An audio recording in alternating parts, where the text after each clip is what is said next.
Bueno, y seguimos disfrutando en este espacio de Bienestar por tu Salud ya en nuestra parte final. Ahora estamos con el doctor José Lorenzo, otorrino de Pacific Medic. ¿Qué le ha parecido el programa, doctor? Bastante interesante, muy completo.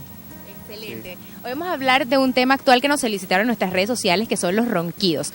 Para empezar, ¿cuál es la diferencia entre ronquidos y apnea del sueño? Ok, muy buena pregunta. El ronquido básicamente es una respiración ruidosa por una obstrucción de la vía aérea alta, de la faringe específicamente durante el sueño, ¿no? Puede ser por muchas causas, amígdalas grandes, el paladar blando muy largo, etc. La apnea del sueño, en cambio, es básicamente, apnea quiere decir literalmente dejar de respirar. Entonces, la apnea del sueño son pausas respiratorias de 5, 10, 20 segundos durante el sueño. No todo el que ronca tiene apnea del sueño, pero eventualmente sí el ronquido o el paciente que ronca que no se trata eventualmente evoluciona hacia una apnea del sueño. Entonces, una persona que simplemente presenta síntomas de ronquido debe acudir inmediatamente al otorrino. Exacto. Una persona que tiene ronquido, que usualmente el paciente no nota, que siempre se queja la pareja, o en el caso de niños pequeños, los papás, lo ideal es que lo vea pues su médico de cabecera y obviamente pues el otorrino, ya que la gran mayoría de las causas de ronquido son patologías o son de causas que pueden ser manejadas por un especialista en otorrinolaringología.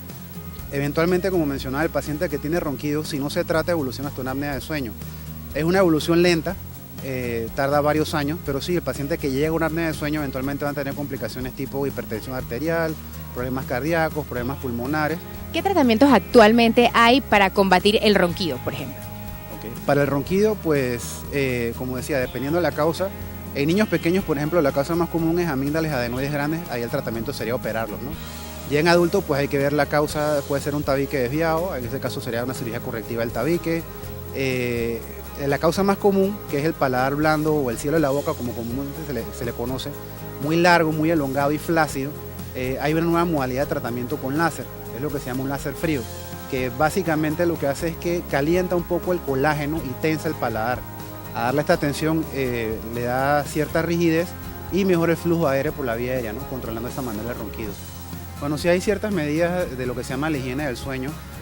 Son medidas generales, por ejemplo, tratar de dormir siempre a la misma hora, respetar las 7, 8 horas de sueño en las noches, evitar bebidas con cafeína después del almuerzo, después de la tarde, tratar de cenar por lo menos 3 horas antes de acostarse a dormir, que la cena no sea una comida muy pesada, evitar comidas con grasa o con picantes o muy condimentadas en las noches, ¿no? Gracias, doctor José Lorenzo, otorrino de Pacific Medic, dando estas recomendaciones. Lo mejor es, si tienes ronquidos, asistir al otorrino.